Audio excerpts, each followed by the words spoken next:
Meeting of this Tuesday, the 6th of August 2019. In the spirit of reconciliation, before we begin this meeting, I acknowledge the peoples of the Kulin Nation as traditional owners of the land on which Wyndham is being built. We pay our respects to their elders, past and present. Please stand for the opening prayer. We pray for guidance in the Council's decision-making to achieve the best outcome for the people of Wyndham. Please be seated. I would like to welcome members of the gallery, press, councillors and staff here tonight for the ordinary council meeting. Some of you may have seen the notices in the foyer, but for those who didn't, I would like to make you aware of the following. This meeting is being recorded and live streamed on the internet. The recording will be archived and made available on Council's website. Whilst all care has been taken to ensure that your privacy is maintained, please be aware that your presence may be recorded. Item 2, apologies and requests for leave. Madam CEO, do I have any requests for leave this evening? Madam Mayor, you do. It actually relates to your leave request. Madam Mayor, I do have a request here that I will read out in total, and that is that the leave of absence be granted for Councillor Mayor Shaw from the 26th of September to the 4th of October 2019 inclusive. Thank you, Madam Mayor. Thank you. Councillors, do I have a move of this motion? Thank you, Councillor McEloney. Do I have a seconder? Thank you, Councillor Gibbons. Councillors, I now put this motion to a vote. All those in favour? Against? The motion is carried. Item 3, declaration by councillors of disclosure of conflict of interest, conflicting personal interest in any item of the agenda. Councillors, does anyone have any conflicts of interest or conflicting personal interest that they wish to declare in relation to tonight's agenda? Thank you, councillors. Item 4, confirmation of minutes of previous meeting. That the minutes of the ordinary council meeting held on Tuesday, the 25th of June 2019, as prepared and circulated, be confirmed, and special council meeting held on Tuesday, the 23rd of July 2019, as prepared and circulated, be confirmed. Councillor, do I have a move of this item? Thank you, Councillor Maynard. Do I have a seconder? Thank you, Councillor Khan. I now put this motion to a vote. All those in favour? Against? The motion is carried. Item 5, deputations and presentations. There are nil this evening. Item 6, officers' report. 6.1, petitions. There are nil this evening. Item 6.2, strategic reports. Item 6.2.1, planning scheme amendment C241 WYND, public acquisition overlay, road duplication and intersection projects. The report is on pages 8 to 15. The recommendation is on page 9 and there are nil attachments. Councillors, do I have a mover for this item? Thank you, Councillor Khan. Do I have a seconder? Thank you, Councillor Gibbons. Councillor Khan, as a mover of this item, do you want to speak to it? Thank you, Madam. I think this is one of the great things what we're doing under the strategy 2019. We decided these 3 roads are very important. In fact, Madam Mayor, I received today, I wasn't tagged today in one of those comments, which is a Star Weekly published about the black spots, the roads were dangerous. And they also did say that, I'll just read that what was commented: respected Intihaj Khan and Councillor Josh Gooligan, please consider there's something about it before someone's life was taken away. And that was actually talking about the Derrimut Road and a corner of the Boundary Road. There are heavily, or there is a chances before I think this problem get fixed, somebody can be died. So I'm glad that council have chosen that spot and is not talking about that we're doing interchange as listed for it. So this is great work. Now we know that corner intersection between Woods Road and Doughty's Road, very, very important. Now we have a new state element is going there, and once you pass the bridge, it's actually dangerous if you don't look at, and that could have accident. But also though, the Woods Road, which is we're trying to upgrade as part of this thing, is great because it's kind of a road. It needed definitely upgrade. It's been kind of a dirt road, and if there's a rain, you can't drive the car. So I'm sure that now we approved a lot of housing.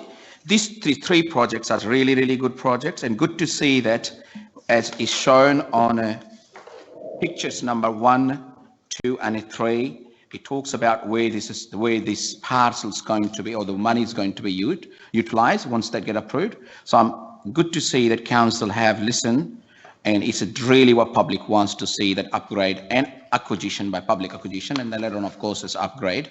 I can't wait to see that. Now, really looking forward also, if there's a council will putting this proposal, making sure once this upgrade get constructed or on the way, we make sure we put a public footpath so public can pass it, because at the moment there's a lot of construction happening, which is great, but there is a potential safety, it could occur, it could be a risk. So I'll be very delighted to see that council done a good job, just need the money from the government to do this job. Thank you, Madam Mayor. Thank you, Councillor Khan. Do I have any other speakers on this item? Councillors, I now put this motion to a vote. All those in favour? All those against? The motion is carried.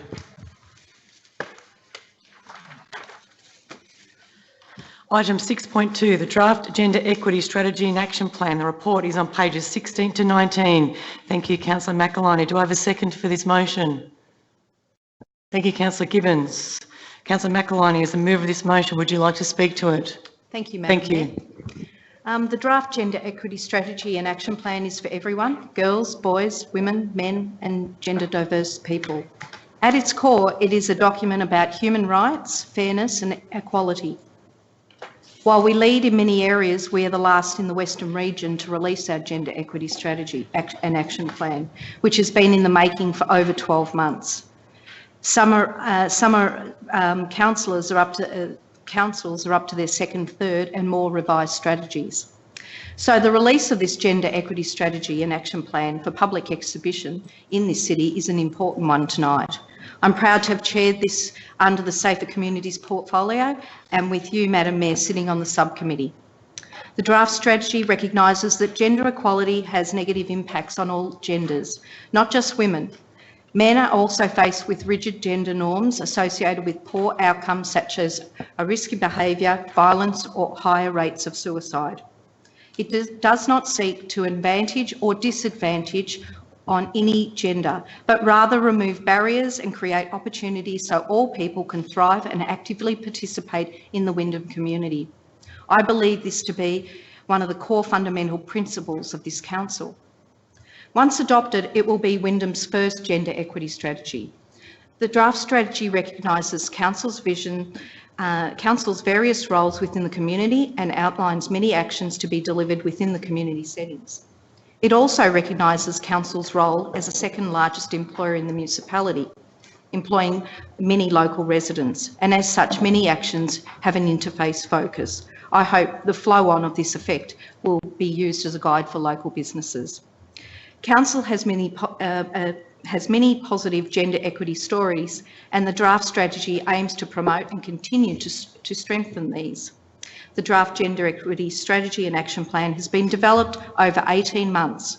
The development phase has included an extensive review of literature and evidence from World Health Organisations, Victoria Health and other credible sources as referenced in the draft strategy.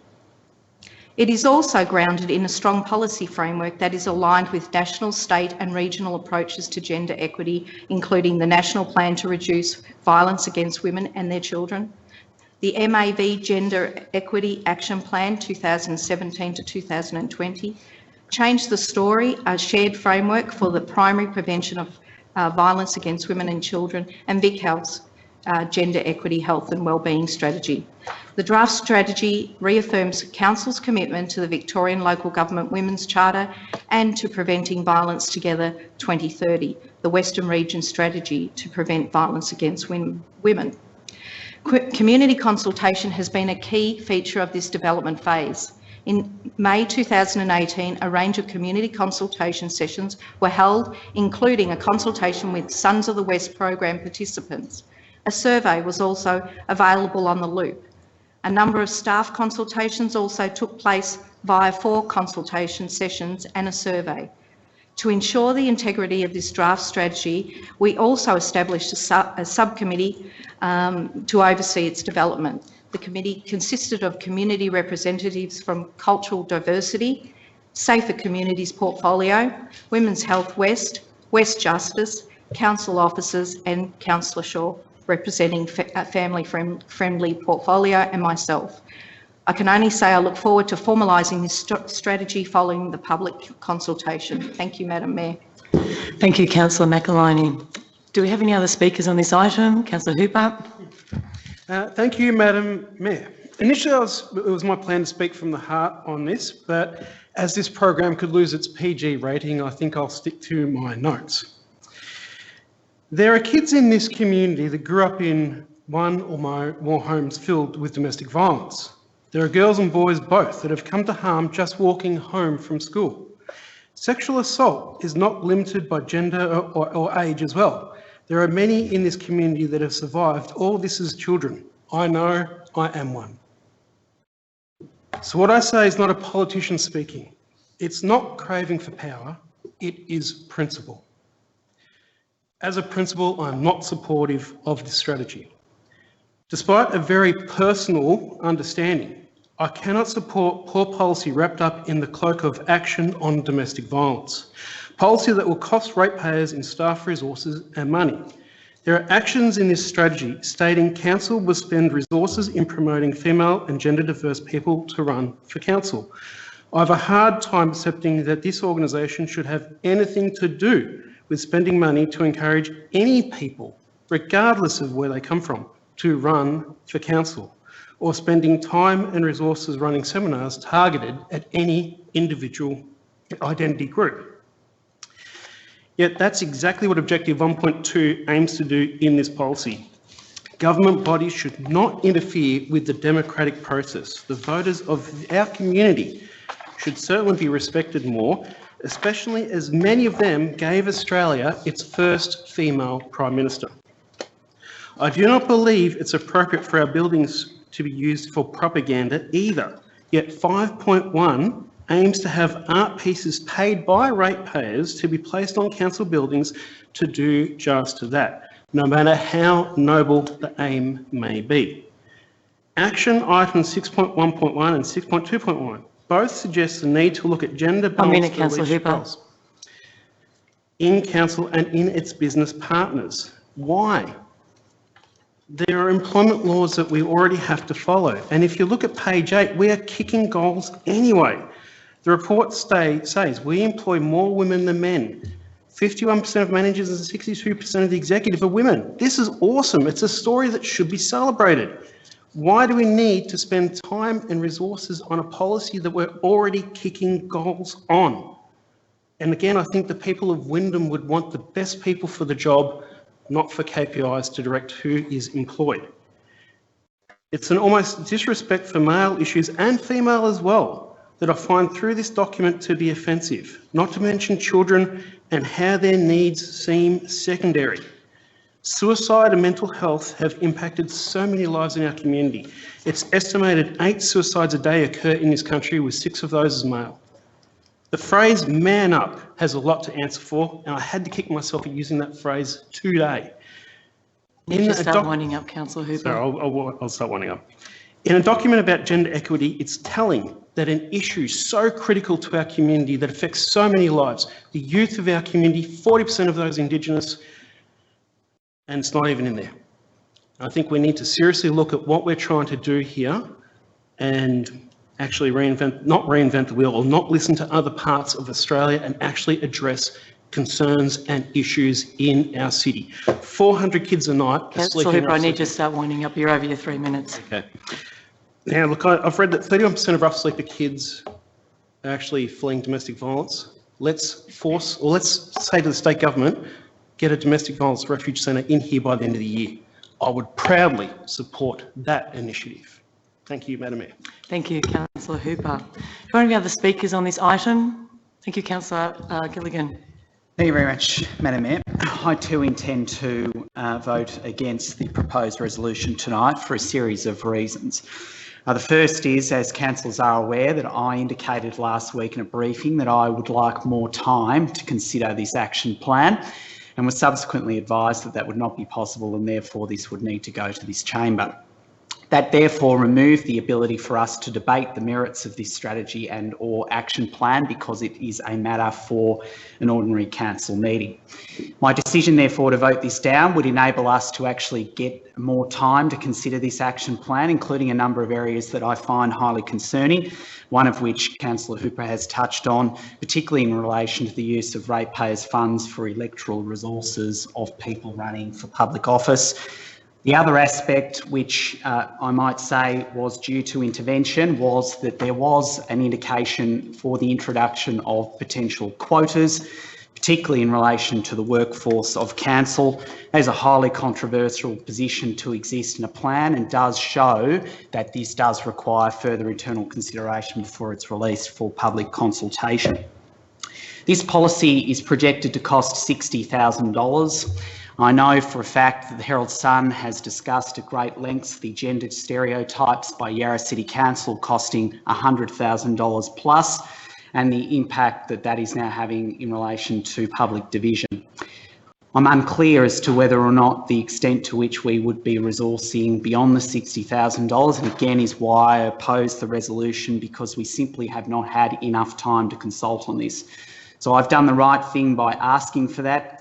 The systems do not allow for it, so therefore I intend to vote this down to enable me as a councillor to continue to look at what is, in my view, a very controversial document, and would therefore enable us to achieve the best outcome to present a united position for the community to consider. Thank you.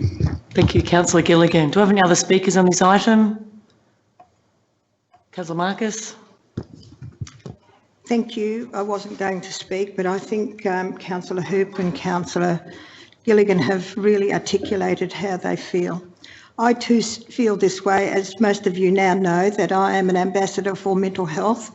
Twice this week I've had 2 girls come into me where they have been just so many things going against them by other females. I see nothing in here that protects female against female. I've got to get a psychologist for both of these girls that have been treated so badly in their workplace. I don't see enough in here for men. And the other one, which I don't know whether any of you have ever worked with transgender people. I have all my life when I had my lingerie shop, and we also are now working within the salon. And there is nothing in here. Do you know and understand what transgender people go through? It is really heartbreaking. And we had one in yesterday, and there is nothing in here that will help and assist people in transgender. So therefore, I cannot support this. As what Councillor Gilligan said, we wanted more time, but we were told that we couldn't have more time and it would have to come to the chamber. So I'm sorry, so I will be voting it down.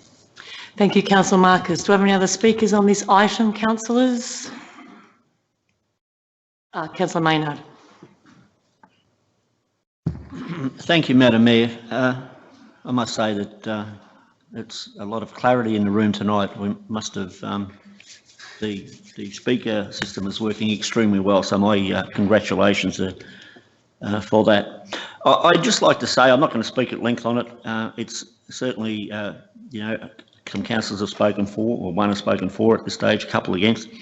I think also it's important to understand that while some of us may or may not have concerns over this document, at this point in time, we are voting to release it to the public for comment.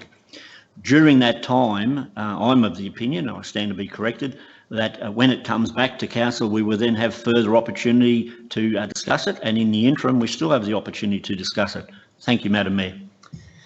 Thank you, Councillor Maynard. Councillors, do I have any other speakers on this item? Thank you, Councillor Barlow. Thank you, Madam Mayor. I too wasn't planning to speak on it, but I just want to say that listening to the different views, they're quite legitimate. The work that Councillor McAloney's committee has put in, and the comments about having some more work done on this is the very reason why I'm voting for this. Because on page 19, it states quite clearly that since the first half of 2018, I'll read it, 4 community consultation sessions, 1 service provider consultation session, 5 staff training sessions, 4 staff consultations, further 50 responses received by a survey monkey. This is not a policy that we've got here in front of us. This is a recommendation to send it out to the community of 270,000 plus people to get their views on this.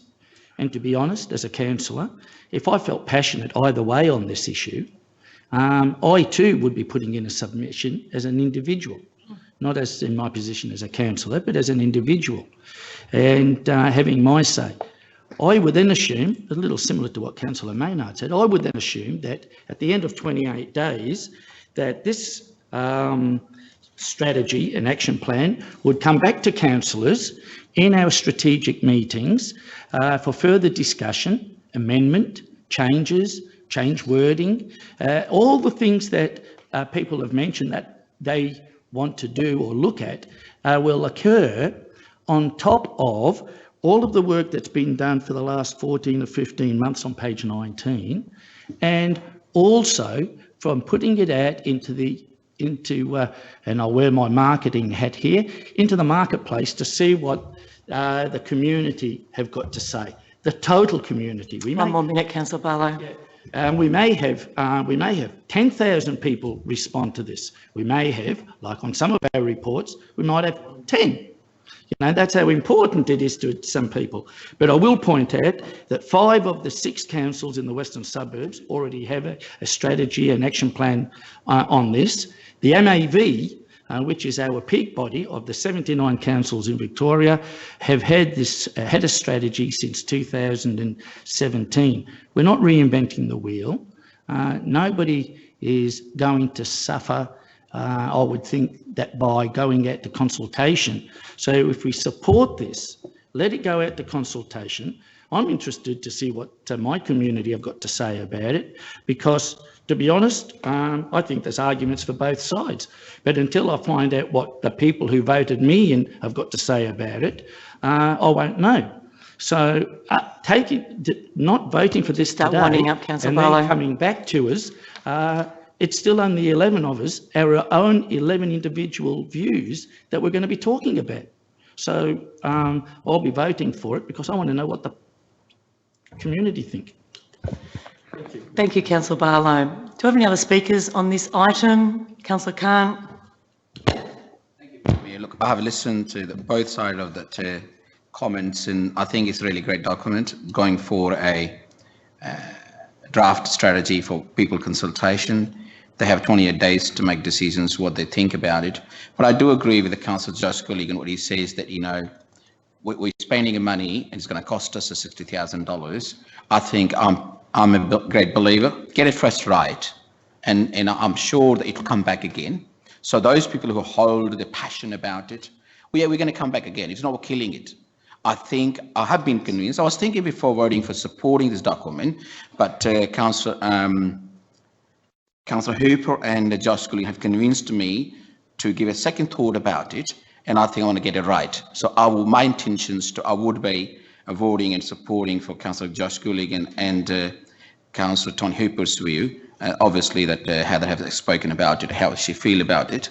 So I think we'll have to get it right in first place, and look forward to see you on second time when it comes, and we'll have views about it, and we can also discuss second time what is needed to be changed here. But get it first right. Don't want to see the documents go into public, which is the first time and it's going to be history. So I want to be part of that. We'll make sure we did right thing. Thank you, Madam Mayor. Thank you, Councillor Khan. Do we have any other speakers on this item? Councillor Gibbons. I agree with Councillor Maynard and Councillor Barlow. I mean, I don't know what my ratepayers think about this, and I think it's important that we go to the ratepayers and find out what they want about it and get their feedback. And that's where it's at currently. I think it's presumptuous of us to knock it back currently. Let's get out and find out what the ratepayers want. Thank you, Councillor Gibbons. Any other speakers on this item? Thank you, councillors. Councillor McAliney, you have a right of reply. You have 3 minutes. Thank you, Madam Mayor. Throughout the development, there has been several points of consultation with councillors. These have included, councillors have been briefed in relation to this item, and like everyone else, if councillors couldn't be present at briefings, they have an opportunity to seek out information. Point of order. Excuse me, organisational briefings. Councillor McAloney, Councillor Gilligan. Point of order, Madam. What point of order? Misleading and deceptive statement. I would note that I don't believe we've had, beyond last week, a formal physical conversation around this policy. It was actually on the agenda, I believe, at a strategic briefing whilst, I can get the date confirmed. 28th of May. Thank you. Okay. There's been organisational briefings on the 5th of June 2018. We've had strategic briefing on the 28th of May. And while we were overseas, there was opportunity to get feedback. We've had a councillor bulletin on the 19th of July, and now we come into the chamber on the 6th. So I'm a little disappointed that there's several conversations that we've had, and only in the last week that we've raised concerns regarding this when the Point of order. has been out for 12 months. What point of order? What is your point of order? Likely Can you please to state deceive. what your point of order is, please? I raised these concerns 2 months ago. Councillor Hooper, what is your point of order? Likely to deceive. I raised these concerns 2 months ago, and it's only in the past week that significant change has happened. Councillor Hooper, your changes were made actually to the document. No, point of order, Madam Mayor, they were. There was an omission of the word quota, which was a key consideration. And that has been removed, discussed and removed. It was an amendment. That's right, it was discussed and removed from the document. As I said, this policy is in keeping with the MAV's own approach to gender equality, so I'm surprised that this council, with strong links to the MAV, would not support it. As I said, ultimately this report is about going to the... Excuse me. Continue, please. Have some respect for... Continue, please, Councillor McAloney. Is about going to the community and seeking out their consultation. As Councillor Henry Barlow has stated, you have the opportunity to put in your personal feedback on this, but as of last week, I did ask what the concerns were, and to this, until tonight, I still haven't heard what the concerns were. Ultimately, at the end of the day... It's not true. Councillor Gilligan, I'm sorry. Point of order, that is absolutely untrue. We've had a debate in an internal briefing where a number of us have aired our concerns. Councillor Gilligan, thank you. That is, Councillor Gilligan, thank you. I have heard, and that is correct. Councillors have actually stated what their points of view are this evening. Thank you. As I said, it's important. 1 more minute, Councillor McAloney. Sorry. It's important that local government reflects the makeup of our community, and everyone should have equal opportunities at all time. Ultimately, this report this evening is about going to the community and seeking their feedback.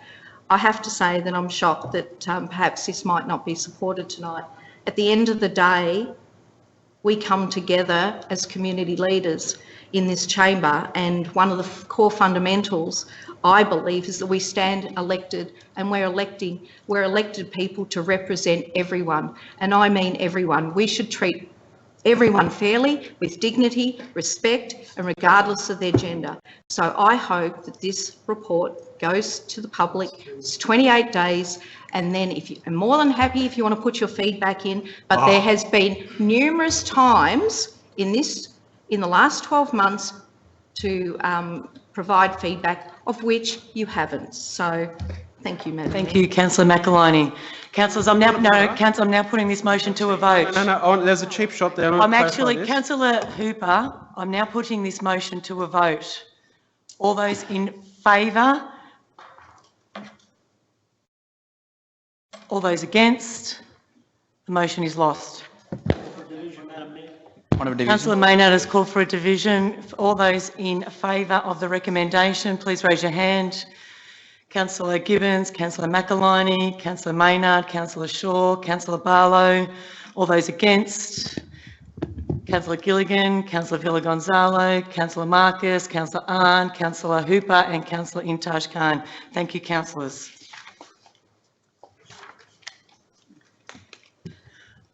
Item 6.3, Policy and Advocacy. Item 6.3.1, Wyndham Special Charge Scheme Policy. The report is on pages 61 to 63. The recommendation is on page 61. The attachment is on pages 64 to 70. Councillors, do I have a mover for this item? Thank you, Councillor Khan. Do I have a seconder? Thank you, Councillor Gilligan. Like to make an amendment? Is that the process? Yeah, you've called the amendment. Yes, Councillor Hooper, would you like it? I'll revoke my seconding of the original resolution. Has that? No, we need that to happen. No, it's just it's, yes. So it was, It's an addition.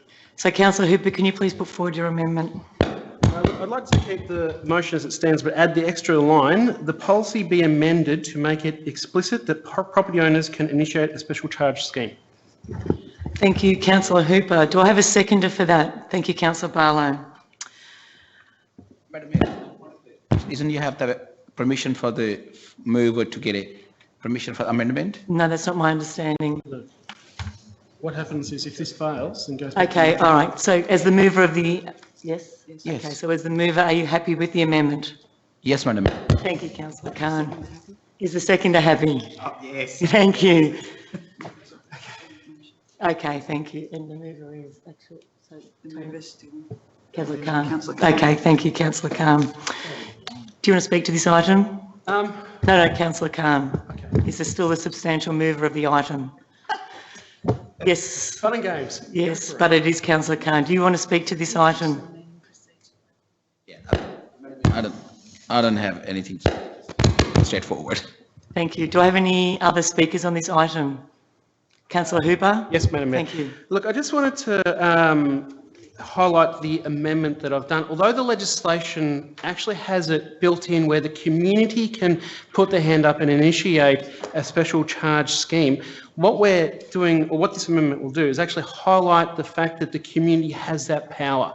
So they have got a bit of say over just what this policy is about. We really need to put it in place, and the community itself can actually drive initiatives when it comes to special charge schemes. So if they see a need, such as a group of shopkeepers needing to do a marketing program or whatever it happens to be, they can come to us and actually start the ball rolling, as long as they get all approval and go through the legislative framework. Got to amend that. Thank you, Councillor Hooper. Do I have any other speakers on this item? Councillor Maynard? Thank you, Madam Mayor. Madam Mayor, this is not well, the special charge scheme itself is not something new, but given that we were, if my understanding is correct, randomly selected for an audit as a number of other councils were, it was found that this was one thing we didn't have in place, an actual policy on special charge schemes. We're now proposing that policy. Thank you, Madam Mayor. That's correct. Thank you, Councillor Maynard. Do I have any other speakers on this item? Councillors, I now move it into a vote. All those in favour? All those against? The motion is carried.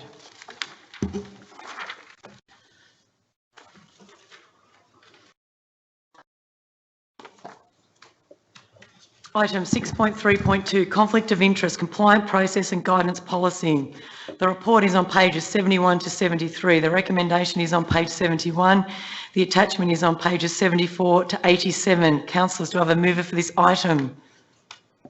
Thank you, Councillor McAloney. Do I have a seconder? Thank you, Councillor Gibbons.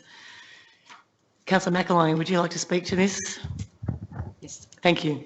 Thank you, Madam Mayor. This policy has been developed to bring clarity for councillors, staff and others acting on behalf of the council. We've seen in recent times the increased presence of integrity agencies such as IBAC, Fargo and the Local Government Inspectorate reviewing the LGA integrity frameworks with the intention of promoting good governance and scrutiny on service delivery and ensure conflicts of interest are declared, maintained and audited. Improving processes will maintain the conflict of interest when identified, and I certainly welcome registers and training every 2 years, but I have to say our governance unit do most of those things anyway. However, while we can have all these processes in place, our council undertakes regular training in the conflicts of interest area. It's an area that should not be taken lightly. And I remind all of us we can have all the processes in place. However, ultimately, in respect of all those that come under the conflict of interest, that it is the individual's responsibility to declare, and I point this out on section 3 of the Declaration of Councillors on every public agenda that we have. Where is it? Where it says all councillors are individually responsible for assessing and declaring any conflicts of interest. So we can have all the processes in place, but we've got to make sure we declare them.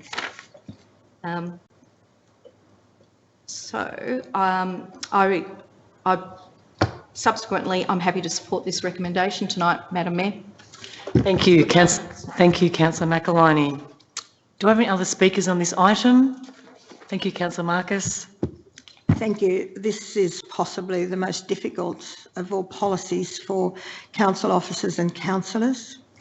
And I think on page 12, it says training and development. And I think that although the council governance officers have a fair understanding of it, I think it's timely that all councillors have training to know what is actually a conflict of interest and what is not a conflict of interest. And I often see and wonder why sometimes they do declare what is a conflict and what is not. So I will be asking for extra training with a very top solicitor so that we understand exactly what is a conflict of interest and what is not. Because as far as I'm concerned, this needs to be a very tight policy so that everybody is doing the right thing, whether it's council staff or council officers. Thank you. Thank you, Councillor Marcus. Do I have any other speakers on this item? Thank you, Councillor Maynard. Thank you, Madam Mayor. Madam Mayor, not only does it cover councillors and council officers, it covers people representing this council. I think first and foremost, the policy is something that's been well developed by officers.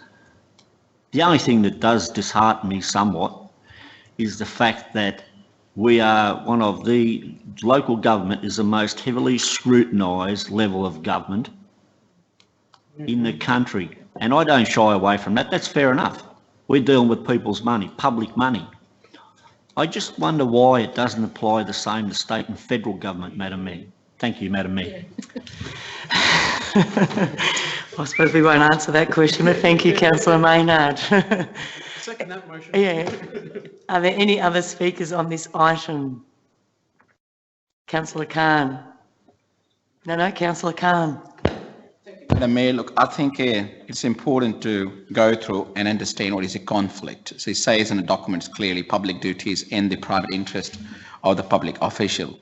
And the Act, which is 1989 under the Local Government Act, if you don't follow that Act and you do not declare your conflict of interest, it is a criminal offence and you could be convicted and you could be charged for it up to 19,342.80 cents. Now, how it works, it is interesting because anybody, public member, can make a complaint if they believe you have a close association, indirect financial interest or conflict duties or applicable gift or party to the matter or a resident immunity. So I think it's important, and I could not be more agreed than the Peter Maynard says, Councillor. It is actually one of the hardest, tough job we're all in, and applicable to the councillors, also the council staff and officers, because it's not as same as for a member of state member MPs and a federal MPs. Now you have to declare your conflict, and also though you have to making sure you have a disclosure. If it's a disclosure, it's not being done as per this Local Government Act, you could potentially face consequences. There could be convictions, could be heavy fines. So I would say that now we're getting $600 a week. I think we could not afford it paying $20,000, almost $20,000. We have to be careful. Yes, Councillor Maynard, it is difficult. 1 more minute, Councillor Khan. Thank you, Madam Mayor. I think it's important what you mentioned here about training. Training is important. I think this document can be let people intentionally or unintentionally into a trouble, may not be intention. I think training is an essential part of it. And I believe great that now if the council will be ongoing providing, and this document should be available for council's website and given to the councillors every 6-month reminder, because it's important we all follow this document. Otherwise, it's have a severe consequences. Thank you, Madam Mayor. Thank you, Councillor Khan. Any other speakers on this item? Councillor Barlow. Thank you, Madam Mayor. Look, I'm happy to see this, and it's interesting. I think since we've been on council, when we came on board in late 2016, we've had 2, if not 3, meetings where it's been discussed, and we've had lawyers come along. I've been to MAV, conflict of interest training as well. But my biggest frustration is, Madam Mayor, for what it's worth, is that as a councillor, when you know that someone else has got a conflict of interest but they don't declare it, we're not allowed to say anything. And I don't think that that's being covered in the review of the Local Government Act, where you can do that, because only the individual themselves can declare the conflict of interest. So therefore, in my view, it still leaves it open to non-disclosure on certain issues that other people may be aware of, and I think that's probably something that should have been tightened up in the Local Government Act as well. But I'm happy to support it.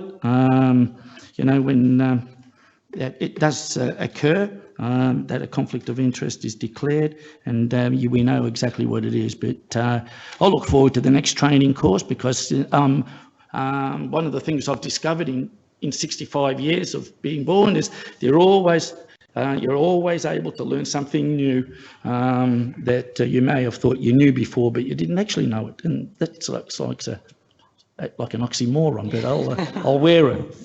Thank you, Councillor Barlow. Councillors, any other speakers on this item? I now put it to a vote. All those in favour? All those against? The motion is carried. Item 6.3.3, adoption of election period policy, August 2019.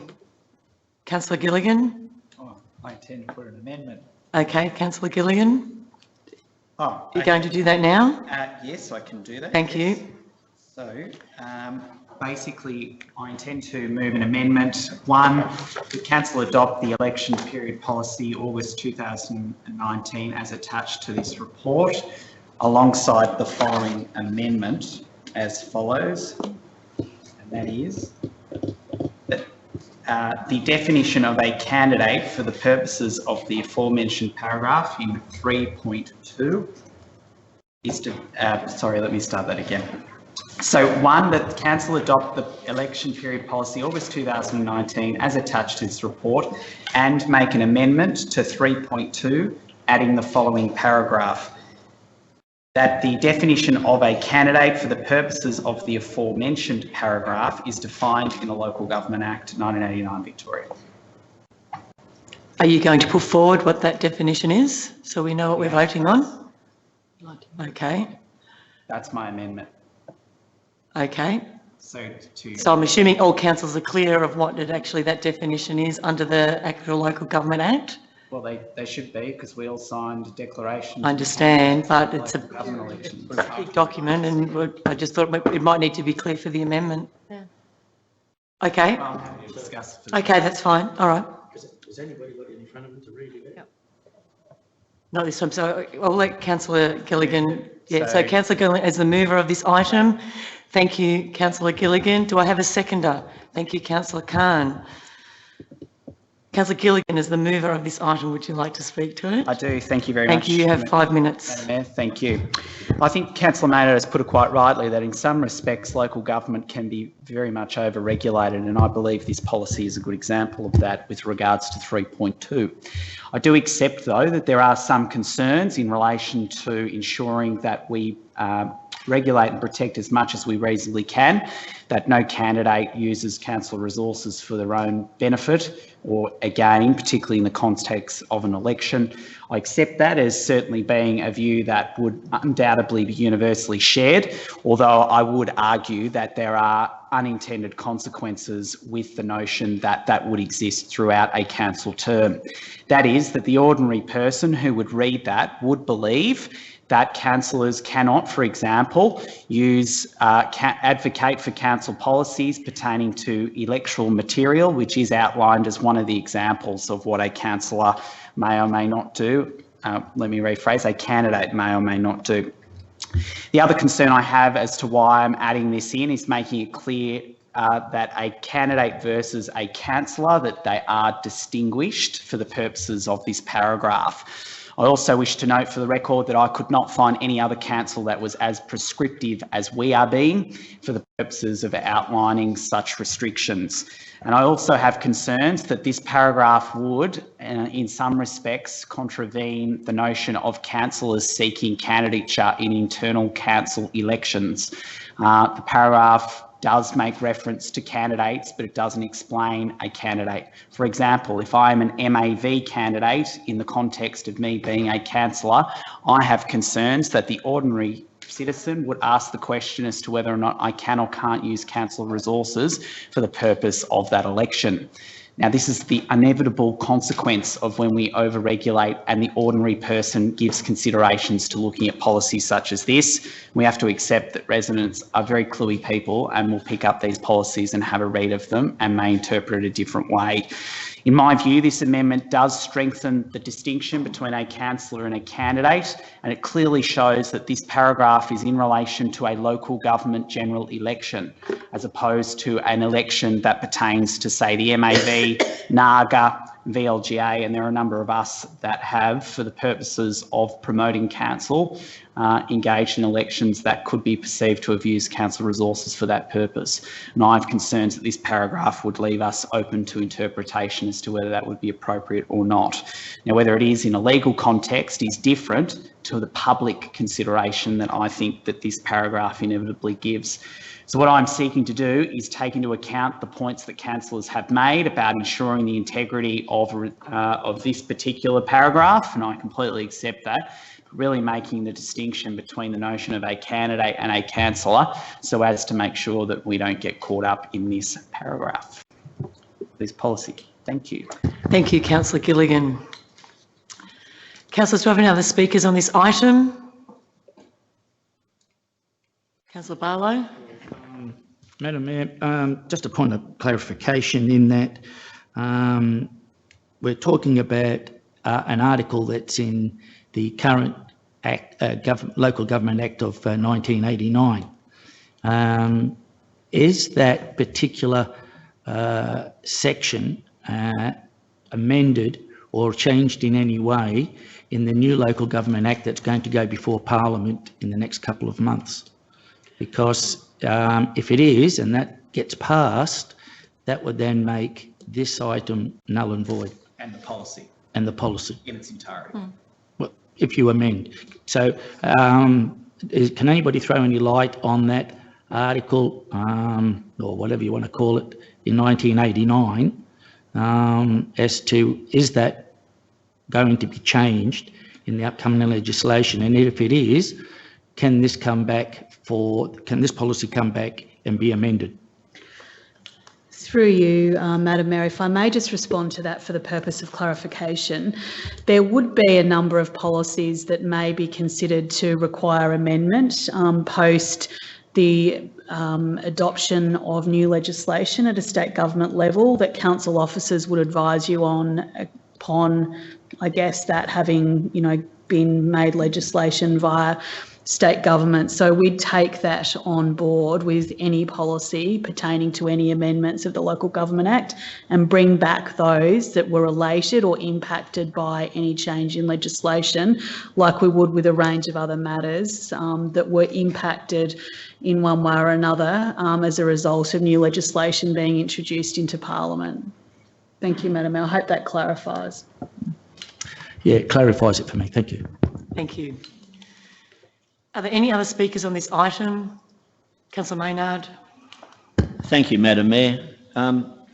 Just for, I don't remember verbatim what the wording was, so I actually looked it up, and as far as I'm aware, this proposal is for the adoption of the election period for the 2020 council elections.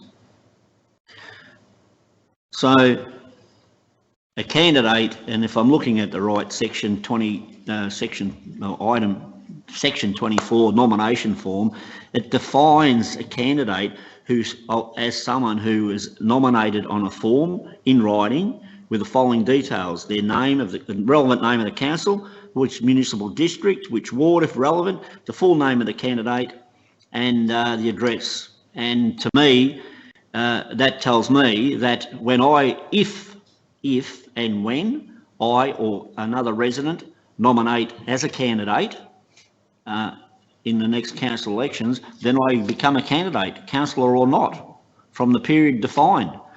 Prior to that, it's not. We're talking about council election, so I won't be supporting this amendment to the original motion. Thank you, Madam Mayor. Thank you, Councillor Maynard. Do we have any other speakers on this item? Councillor Khan. Look, I like to say that this is a great document. It's required as per the Local Government Act 1989 under the section 93B to council to have a 12-month before this policy to be adopted. And it's pretty much this policy called caretaker policy. So I think that sets the rule for the election next year, 2020. I'm glad to see that, it's also mentioning that 2020 general election, the election period start on Saturday of 26th of September 2020 and end 6 p.m. on Saturday 24th of October 2020. So this is last day of the nomination when this policy kicks in. And I think policy is very clear. It talks about also during the caretaker period, a councillor or a council officers or those people who have a privilege, they cannot misuse their positions under the section 76D, the misuse of position. Also media, even if the councillor is coming to any event, he must declare it during the caretaker period, whether he's coming as an individual capacity, he cannot turn up as a council's capacity. So that's really good. And I know that a lot of perception out there, when as a councillor goes during the caretaker period, people start telling them a councillors. And Madam Mayor, could I call a point of order, please? Thank you, Councillor Maynard. And it's misleading comment. Madam Mayor, we're all councillors, irrespective of if we nominate or not. Council is dissolved the morning of the election. That's correct. Thank you, Madam Mayor. You. Continue, please, Councillor Khan. Yeah, I think, Madam Mayor, this is Councillor Maynard have some misunderstanding of what I was trying to say. I think during the caretaker period, yes, council have been dissolved, but if existing council been invited... No, Councillor Khan, council is not dissolved. We are in a caretaker period. The council is only dissolved on the morning of the day of the election, as per Councillor Maynard. In the caretaker period, the council is, yes, that's correct. Yes, what I meant to say that during the 1 month, council is not allowed to use their positions, not misuse of their positions. That's what I mean to say. Okay, thank you, Councillor Khan, for clarifying. I'm glad the document speaks about it. It's very clear. And I'm sure some of those councillors like Peter Maynard, and they know how to use their positions and how to present it themselves, including those who has been in a council. So it's a great document. Look forward to see that it get implemented. And I will be supporting this document. I think it's more clear. And also the public can have a confidence. It's a policy outline, will be available for anybody. And everyone who wants to become a candidate will be treated as existing councillor, that all have the same equal opportunity. No one have a privilege to be a councillor and having a bit of extra mileage just being a councillor. And no councillor allowed to use resources, such as could be any resources during the caretaker period, handing out the election cards, and so many other things, using council's meetings. Can you just start winding up, please, Councillor Khan? Thank you, Madam Mayor. So this is just a really good document. So those who are interested and want to follow that rules and I'm sure people are passionate about it. Some of them will go again, or will be new people. So this is good policy, so they can follow this policy and work through the policy. Thank you, Madam. Thank you, Councillor Khan. Are there any other speakers on this item? Councillor McAliney. Thank you, Madam Mayor. This policy is written to ensure there are no restrictions on its application to ensure appropriate use of council resources during council elections and to ensure no incumbent councillors are given any advantage of another candidate. This is extremely important and I don't support any attempt to limit this or water this intent down, so I won't be supporting. Point of order, Madam Yeah, Mayor. you can get a right to reply. Completely misleading to the amendment That that is- has been made. The amendment clearly says to adopt that, so I ask that you withdraw that. That is actually correct, Councillor Gilligan. That is actually misleading. Scripted notes all the time. Thank you. Thank you, Councillor Gilligan. You will have a right of reply. Are there any other speakers on this item? Councillor Hooper. I'm just going to be quick. Look, I've been going through the legislation similar to what Councillor Maynard has done, and I actually think making this policy a slave to legislation makes sense. So having the actual definition there for clarity's sake makes perfect sense to whack in here. The intent is so that everyone's on an even keel, and it just does that. So we don't want councillors disadvantaged, we don't want candidates who aren't councillors disadvantaged, we want everyone on an even keel, which is exactly what this does. So look, I think it's Reggie Ditch. Thank you, Councillor Hooper. Madam Mayor, can I seek clarity, please? Yes, Councillor Maynard. Are we voting on an amendment to the motion or are we voting on a substantive motion? We are voting on the amendment to the motion as it stands on the screen there. It's amended a motion. Yes, it is. We are voting on the motion as it stands today. Thank you. Do I have any other speakers on this item? Councillor Gilligan, you do have a right to reply. You've got 3 minutes. Thank you. For the ordinary person who has been listening to the discussion around Act, candidate and council, I just want to read this line. Recognising that electioneering can occur at any time throughout a term of council. And then it goes on with the paragraph that I am making direct reference to. You are not a candidate for the purposes of council elections on day one of a new council term. This is the problem as to why we have not made a clear distinction between a councillor and a candidate for the purposes of this paragraph. If I am running for the Waste Board on day one of a new term, I would have very, very serious reservations about electioneering using council resources. That is seeking council officer advice on who I should be canvassing a vote for or who I should not be canvassing a vote for. This is the problem that I have in relation to this paragraph. Now, I've sought the advice internally to see whether or not there would be sufficient support to remove the paragraph. There was not sufficient support to remove the paragraph. I understand why councillors want to retain the paragraph. I completely agree with them. That is why this is to adopt it and to add to it. And that is simply to make sure that the definition of a candidate aligns with the Local Government Act. Not a candidate for the purposes of a waste board, for the MAV, for the VLGA, for NAGA, versus a candidate in a local government general election in accordance with the Local Government Act. This is simply all I'm asking for, to make it really clear that the definition of a candidate pertains to reading it in line with the Local Government Act. And that's all I'm asking for councillors to consider, plus endorsing the very important good governance that Councillor McAliney rightly points out most of the time in relation to these policies. So I would encourage councillors not to over-regulate and to make sure that the ordinary person is able to look at this and go, clearly that's in relation to local government general elections. Clearly that doesn't mean that someone's running off for MAV, VLGA, NAGA, waste board elections, that they are the same thing, because my interpretation in layman's terms is if you're electioneering at any time throughout a council term, this paragraph applies, unless you explain what a candidate is. And in my view, this makes it very clear. So I hope people will support this amendment. Thank you. Thank you, Councillor Gilligan. Councillors, I'm now putting this motion to the vote, the substantive motion that is now on the table. All those in favour? All those against? The motion is carried.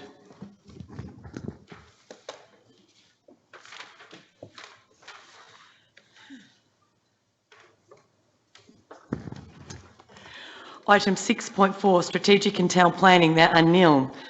Item 6.5, other reports. Item 6.5.1, Brookdale Road, AOS Reserve Draft Master Plan. The report is on pages 104 to 108. The recommendation is on page 104. The attachment is on page 109. Councillors, do I have a mover for this item? Thank you, Councillor Hooper. Do I have a seconder? Thank you, Councillor Khan. Councillor Hooper, would you like to speak to this item? Just briefly to say, look, I'm looking forward to the community providing feedback on this. I think baseball is one of those support things that we'd love to see a little bit more support on, and it's definitely in this policy, so or this draft master plan, I should say. So please, when it goes out on exhibition, provide your feedback, jump onto the loop, and have a look at the good work that we're doing. Thank you. Thank you, Councillor Hooper. Councillors, any other speakers on this item? Councillor Barlow. Yes, Madam Mayor, it's good that we're doing this Reserve Master Plan, because I know we're doing a lot of work in our parks and reserves and open spaces and that. And it's great that we're going to public exhibition for public opinion over a 4-week period. Thank you, Councillor Barlow. Councillors, do we have any other speakers on this item? Councillor Maynard. I almost forgot what I was going to say there. Love your work. Madam Mayor, to reiterate what councillors have already said, but also the fact that as a council we're acutely aware of the needs of the community, and we've put together the document for public comment, as Councillor Barlow has quite rightly stated, and I think that this one, to a degree, pardon the pun, is thinking somewhat out the square. And certainly, I think it's a very good document that has been well researched by officers, and I look forward to the feedback from residents in the community. Thank you, Madam Mayor. Yes, thank you, Councillor Maynard. Any other speakers on this item? I now put this item to a vote. All those in favour? All those against? The motion is carried.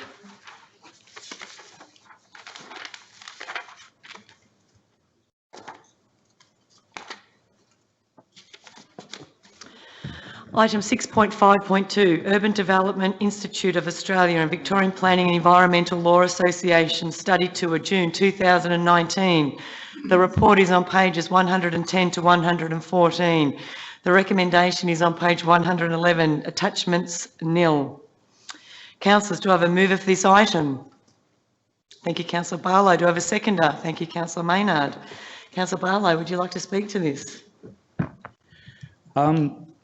Madam Mayor, the reason I moved it is obviously I want to give the opportunity for participants who went on this UDIA excursion, this study tour, to speak. And the fact that I wasn't on there, I thought would be the right thing to do is to move it and good. To let the people who actually, very hard to move, and I'll be totally honest, very hard to move a study trip when you actually attended them. So I'm hoping, and I'm not putting the pressure on, but if Councillor McElhaney and Councillor Gilligan wish to speak to it, they've got the opportunity of doing it without being seen to be pushing their own barrow. Yeah, well done, Councillor Barlow. Good teamwork there. Excellent. Are there any other speakers for this item? Looking over here. Thank you, Madam Mayor. No pressure. Yeah, okay. Councillor McElhaney, thank you. Look, the UDI study tour was it was amazing. The highlight with leading public and private sector leaders looking at how we activate vibrant new neighbourhood watches and build communities. The opportunity to meet renowned international urban planners, architectural historians, and tour industry sites, waterfronts completely transformed into sustainable, vibrant, livable city was amazing. And I think Councillor Gilligan will agree with me that no report, photos could replace being there in the moment and experiencing firsthand the amazing transformations that we saw on some of these activated new cities. It was brilliant. And one of the things, our city will grow from 270,000 to nearly 500,000 by 2041. And we need to have a vision, and that will ensure creating sustainable connected communities. Now, it certainly did give me a different vision. Coming back, the tour reinforced we're on the right track with our catalyst sites and the amazing work that our executive are doing, our vision, our corporate strategy, our strategic plan. We need to look at alternative funding models. I think we all know that now. The fact that we had recently the Australian Education Centre symposium recently, talking to stakeholders, it reinforced a whole lot of things for me, particularly, as I said, activating the open spaces, the housing, diversity and neighbourhood character strategy, appreciating, and I have to say, appreciating how high density can work in some cities, but you need to have the appropriate key infrastructure in place, and how I always get that word right, inclusionary housing works in the states, the pros and cons. One more minute, Councillor. Yep. The bicycle strategy, I even got on a bike. That's another story. The importance of dedicated paths. Yeah, I've got one. The importance of pets and park management. We saw disused rail lines, the High Line, the elevated parks, the amazing attractions at piers, entertainment, sports, open parks. It was absolutely amazing. And in the 2 weeks I was there, I did not stop. And when I wasn't doing that, I was doing my portfolio, meeting people from San Francisco Police, New York Police, the Fire Brigade, the Law Justice Precinct. One thing I do want to go back on, and was really obvious there in some areas, particularly in San Francisco, was the homelessness. It was really bad. Drugs and hygiene, and even rubbish removal in New York. All those things, I came back with a different perspective. I know we talk about having, are our streets safe, but when you see in New York, the footpaths. I need you to start winding up, Councillor. But it was truly amazing, and I look forward to our learnings being in a report by June 2020. But I'd just like to thank you, Madam Mayor, and the councillors for letting Josh and myself attend that. It was amazing. My pleasure. Thank you. It's a very good report, and it sounds like a terrific trip. Well done. Any other speakers on this item? Councillor Gilligan. Very briefly, I think Councillor McEloney has summed that up in quite a lot of areas that we went through over the period of 2 weeks in quite a substantive amount of detail. So thanks for that, Kim. I just want to say thank you to all the councillors and to ratepayers on what was a life-changing 2 weeks. My perspective on planning and understanding the role that we have as local councillors is so fundamental. And I must say there was a moment where Natalie Walker, we're in a place called New Rochelle. She said to me that this should give you a real perspective around the importance of planning and how it changes people's lives. And if you don't get it right, you can end up with a disaster. And if you get it right, you can end up with great cities. And I think that point was spot on as you made the point, Kim, around high density, how the livability, the walking, the cycling, all of this comes together, and decisions that we make will ultimately make or break the type of city that we're developing. And I think one of the fundamental things that was taken away from our trip was just how much we are doing in sector leading areas that even I was shocked by. So you don't realise sometimes when you're running at 1,000,000 miles an hour just how good we are in so many different areas. I made the point last month around the placemaking aspects, making sure we're investing in really defining each of our suburbs. That's a learning from that trip. The cycling and walkability is absolutely massive for us in our cities. We've got to get that right, particularly in places like Tarneit. I think in Werribee we're getting that right. Williams Landing, I have a greater appreciation for the development of Williams Landing than I did before that trip, given the sequential development and what that city's vision ultimately is and how it's came to be. But you don't get that without getting on these trips. And I think for the purposes of a decision maker to be able to see that and understand that, is invaluable in so many different ways, but it leads to better decisions. So I guess I'll finish with how I've started and simply say thank you to councillors for enabling me to go. Thank you to ratepayers, and thank you to Kelly and Natalie and of course Councillor McElwain on what was an amazing fortnight in so many learnings. And I look forward to being very much part of the report in 2020 around some of these changes being implemented again through the various facets of work we do. Thank you. Well done. Well spoken, both of you. Excellent. Any other speakers on this item? Councillor Hooper. Thank you, Madam Mayor. Look, I just wanted to say, put on the record, I fully supported this trip. And for those watching at home, the reason behind that, if you've ever grown up in the country, you know that an explosion is different to a Hollywood explosion. And what we see on the TV and the internet and through reports is not what you see on the ground when you go overseas. Now, I remember when I went over to America, the condition of the roads was absolutely atrocious. That there's rats infesting a lot of buildings in California, a lot of things that we take for granted as a community. In other parts of the world, they don't have it. And when you see all those things in real life, you actually get an appreciation not just for how lucky we are, but the warnings of how governance can go wrong.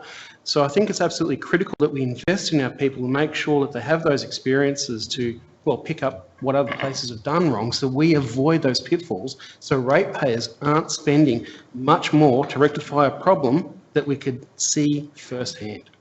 So thank you, Madam Mayor. Good. Thank you, Councillor Hooper. Are there any other speakers on this item? Councillor Khan. Mayor, look, I think this is a giving background what's happening in Wyndham.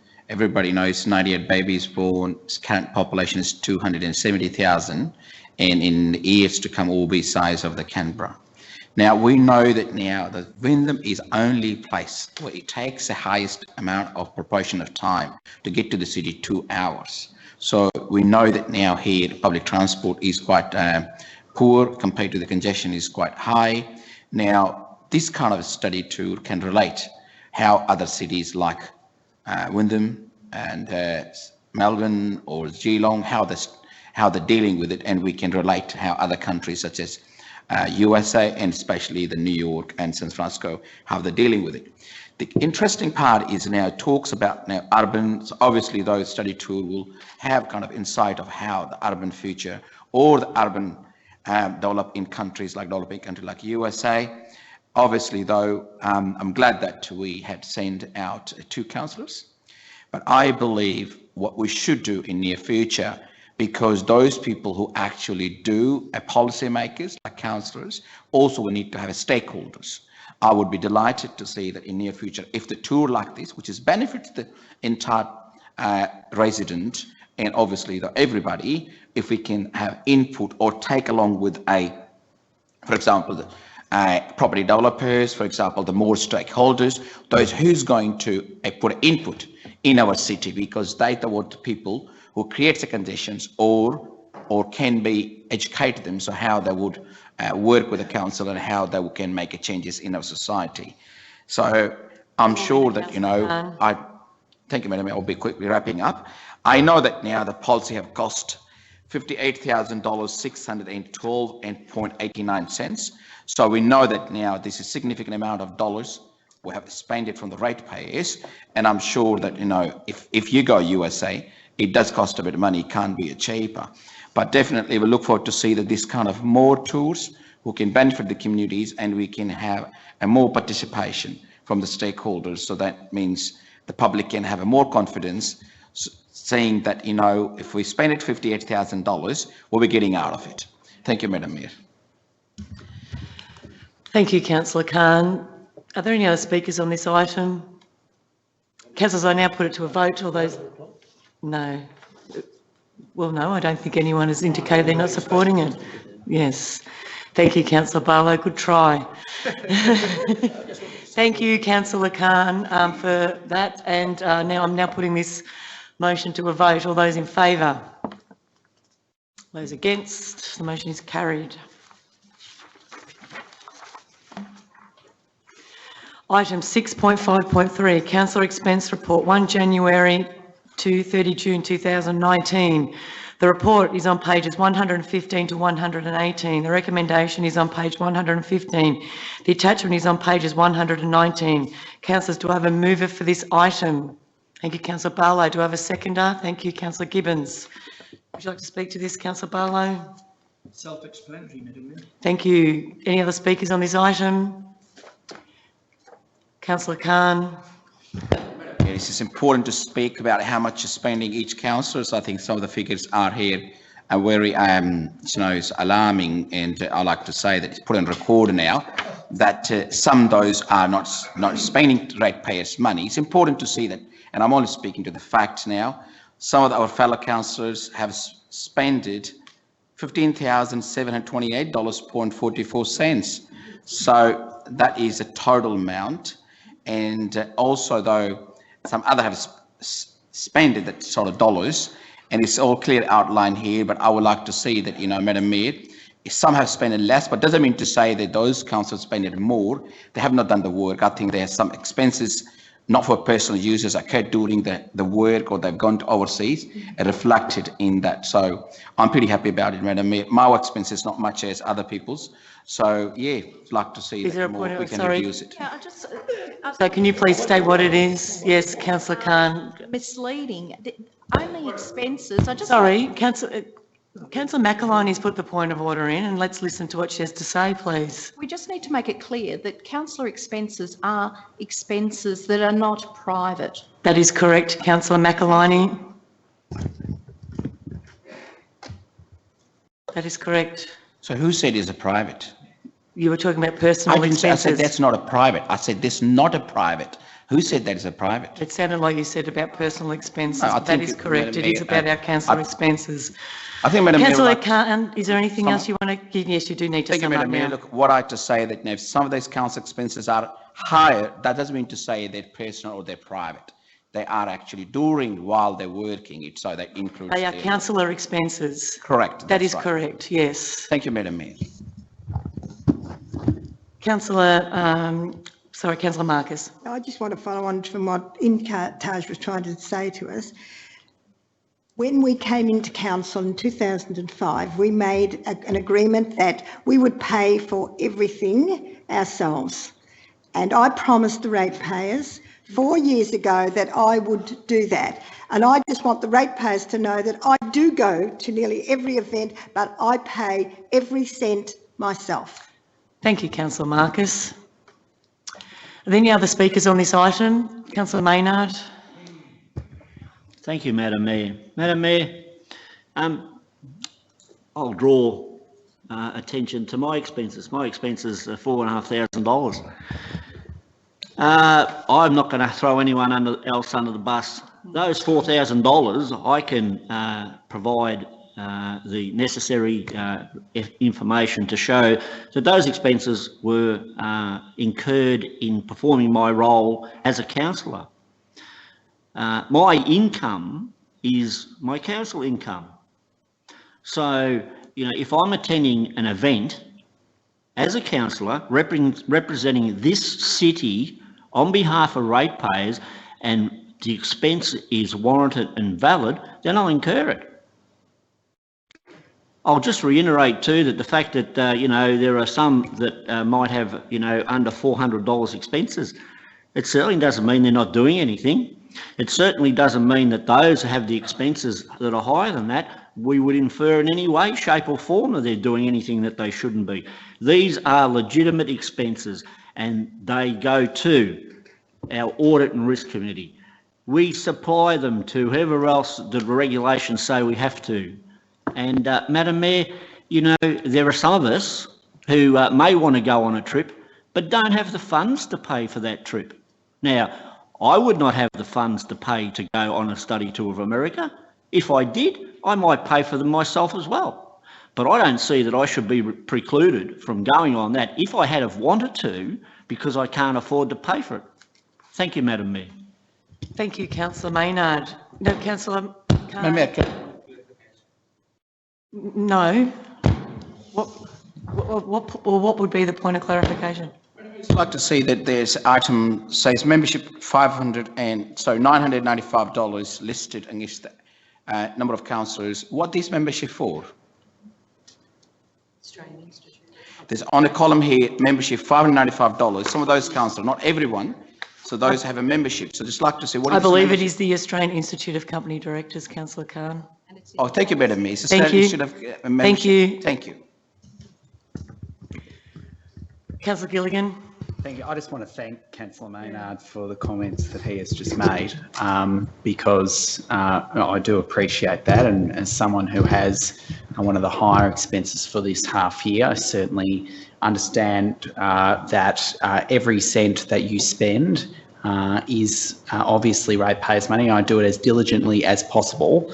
And I would also argue that over the course of my term, my expenses have been relatively low in comparison to this half year. But I also want to say that this is no different to someone who was working in the private sector, who isn't as accountable around the types of public reporting, or even bureaucrats, to be frank, around the public reporting requirements that they have to have. We front up every day, 24 hours a day to do this role. There is an expectation that it costs money, and that is a cost that comes with democracy, and everybody accepts that. But you know something, in the context of these expenses to the overall operating budget of this council, it is minuscule. It is next to nothing. And I think that the type of operating environment that we are in, I think that this council as a collective does exceptionally well, and we have really never been in the firing line of previous ridiculous reporting around expenses in the past in comparison to some councils. So I think that we do well in comparison to our counterparts. I do want to put that on the record, in addition to thanking Councillor Maynard for those very, very thoughtful comments. So thank you. Thank you, Councillor Gilligan. Are there any other speakers on this item? I now move it to a vote. All those in favour? All those against? Motion is carried.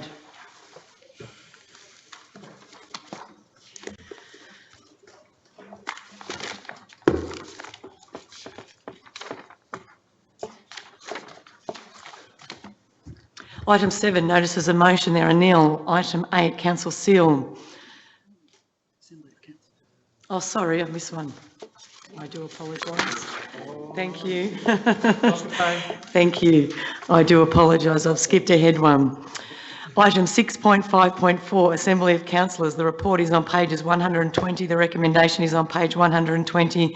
The attachments are on page 121 to 124. Councillors, do I have a mover for this item? Thank you, Councillor Gibbons. Do I have a seconder? Thank you, Councillor Ahn. Councillor Gibbons, would you like to speak to this item? Thank you. Any other speakers on this item? I now put it to a vote. All those in favour? All those against? The motion is carried.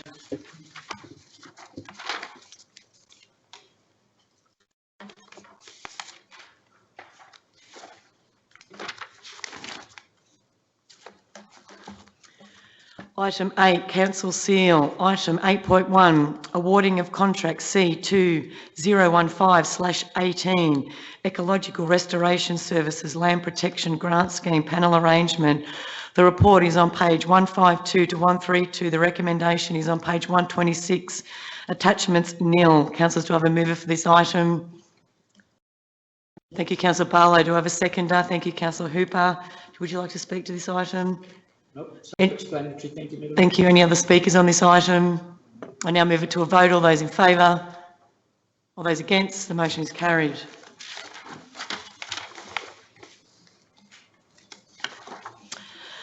Item 8.2, awarding of contract C2062/18, redevelopment of Galvin Park over 1. The report is on pages 133 to 138. The recommendation is on page 134. The attachments are nil. Councillors, do I have a mover for this item? Thank you, Councillor Maynard. Do I have a seconder? Thank you, Councillor Gibbons. Would you like to speak to this item, Councillor Maynard? Thank you, Madam Mayor. Just suffice to say that this is certainly a long time coming, but there are most certainly, as Councillor Gilligan alluded to before, the capacity of this council, you're talking $500 million a year operation, and some things have just got to, they take their turn in coming up to be dealt with.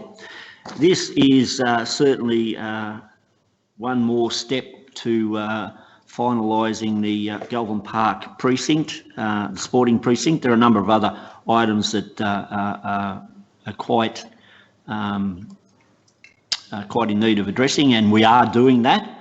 But most certainly, I think that the Werribee Central Football Club would be most happy with the work that has happened or was proposed to happen should this pass, because I am aware over a number of years that, in certain times when it rains, that instead of playing football, you could probably have a regatta on this oval. So I think it's well deserved, and I commend the report. Thank you, Madam Mayor. Thank you, Councillor Maynard. Do any of the speakers on this item? Councillor Khan. Page number 136, it talks about quantity criteria and says tender financial capabilities, tender OHS system, and weighting is fail, pass, less fail.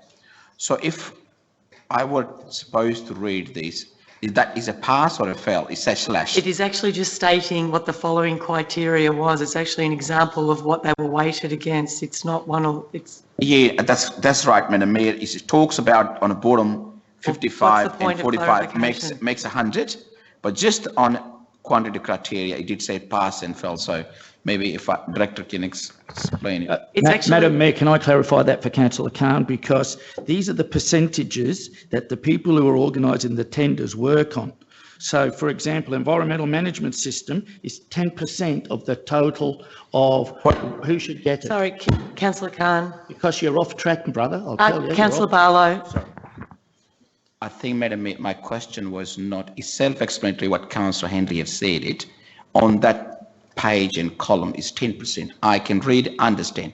My question was, Mr. Henry Barlow, just above on a line tender financial capability, it says on weighting, pass and fail. I just want to know if anybody is supposed to read this, whether it's a pass in that wording or is a fail in that wording. That's what I want to know. Underneath, what do you say, 10, 20? I understand more than anybody else. I just want to know for my... So the weighting is either, so the part of the weighting is either a pass or a fail. This is just the template. So it doesn't say it's either going to be a pass or a fail. That's the weighting.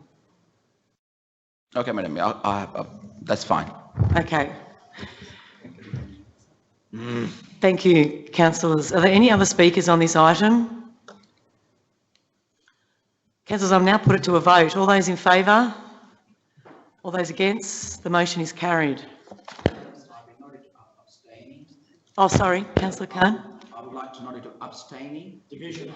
Okay, I'm going to call a division. Oh, sorry, Councillor Barlow is going to call a division. So all those in favour, please raise. Councillor Gibbons, Councillor Gilligan, Councillor McAloney, Councillor Villa-Gonzalo, Councillor Maynard, Councillor Shaw, Councillor Barlow, Councillor Marcus, Councillor Arndt, Councillor Hooper. All those against? Abstaining? Councillor Khan, thank you.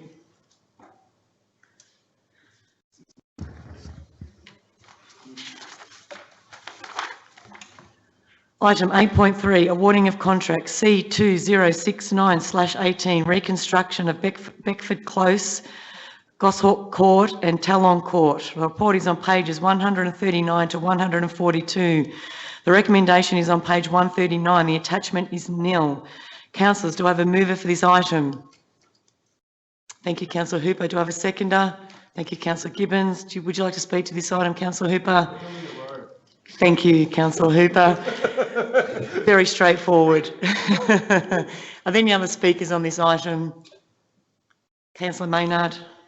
Just to say, Madam Mayor, that if I lived in these streets or in close proximity to these streets, I would be declaring a conflict, and I don't, so I won't. Thank you, Madam Mayor. Thank you, Councillor Maynard. Are there any other speakers on this item? Let me check whether I do. Councillors, I now put this item to a vote. All those in favour? All those against? The motion is carried. That sounded like a rap song. Item 8.4, awarding of contract C2091/18, open space watering services, The report is on pages 143 to 146. The recommendation is on page 143. The attachment is nil.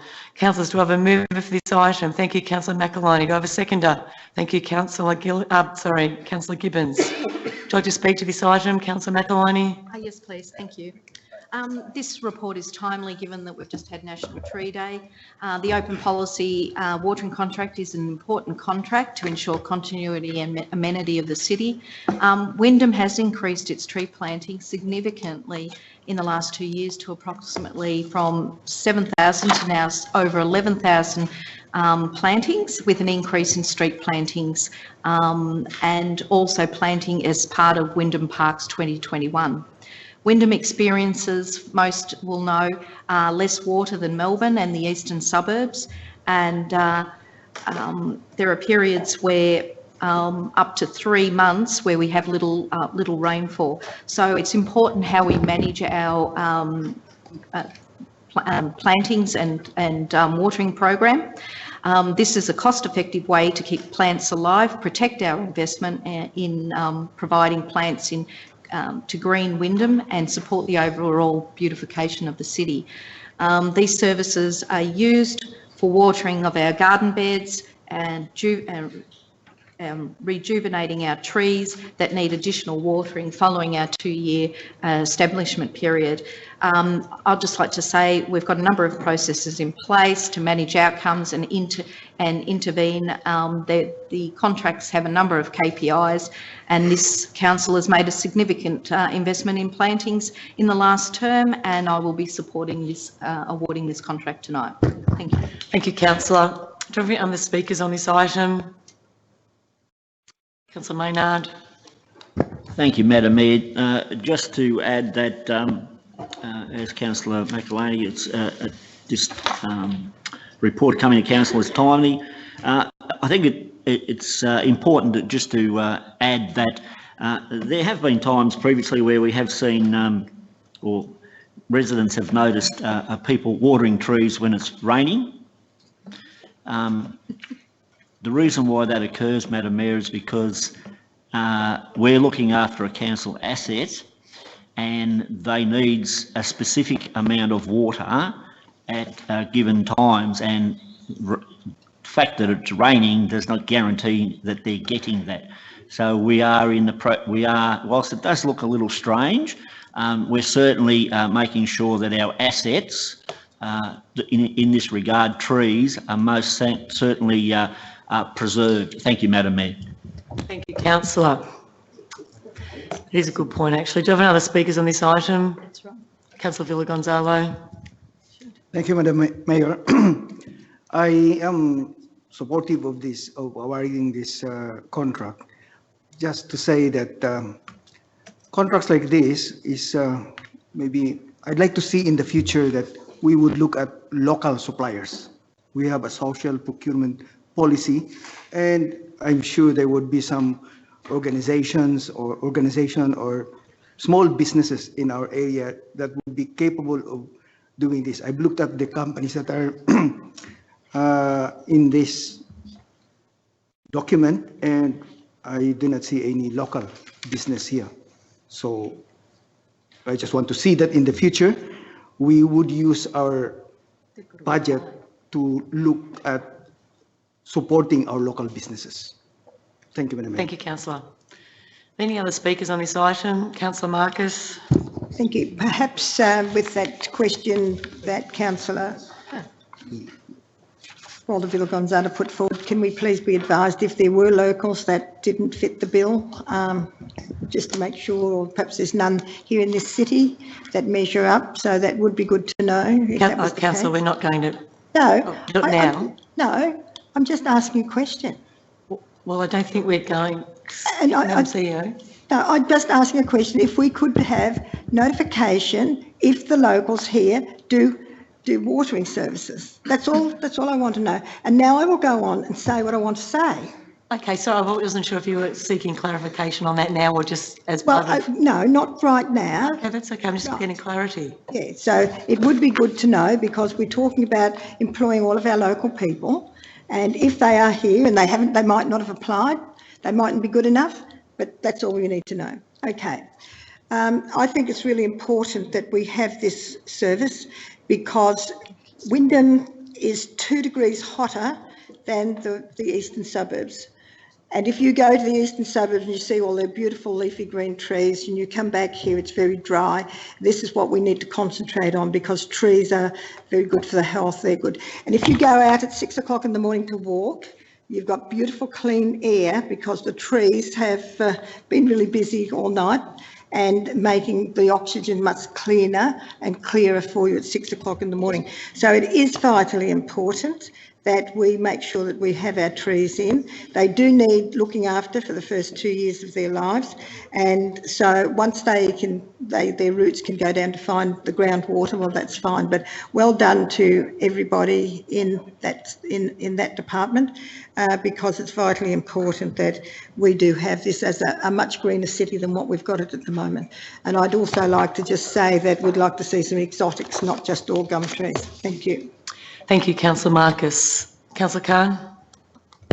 I will be very straightforward and just sort of reading the document, Madam Mayor. This is a 5 document, 5 tender were received and 3 tender were awarded.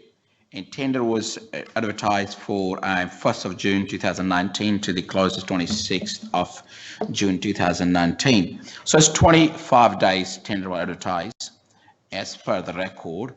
So I would like to have a clarification. Is that standard practice of council tender advertised for 25 days or is it 28 days? I would like to see that because there's 5 people have been 5 tender received. If the time can be extended in near future, we can get more people. But I'm glad that you know that the tender range was varied from $3,620 to $5,610, and then 3 tender were selected within the range of that. So council on track. We haven't awarded outside the range value tender, and I'm happy to see that the tender has been assessment against the quantitative and qualitative assessment, and is truly meet the requirement of the quality assessment of 60% and quantitative assessment of 40%. So I would be supporting it. Thank you, Madam Mayor. Okay, thank you, Councillor Khan. Are there any other speakers on this? Madam Mayor, when it rains, it pours, so I will make a quick comment. Well, who would have thought watering would get us all so excited? I do want to make one point though, and I think it is important more broadly in the context of obviously awarding this contract, but the tree canopy article in Fairfax, which is directly related to watering services, what a terrific article that shows that in urban development we are leading the way, or not quite leading the way, but close to leading the way in terms of tree canopy as we continue our urban development in this city, and precisely contracts like this make it happen. So very exciting to see that in the context of our operational budgets that we're continuing to invest in watering and tree planting, and I certainly hope that as we continue that work with the Wyndham Parks 2021 project that we expand this and try to get to a point where we are leading in terms of density of tree canopy in this city. Thank you.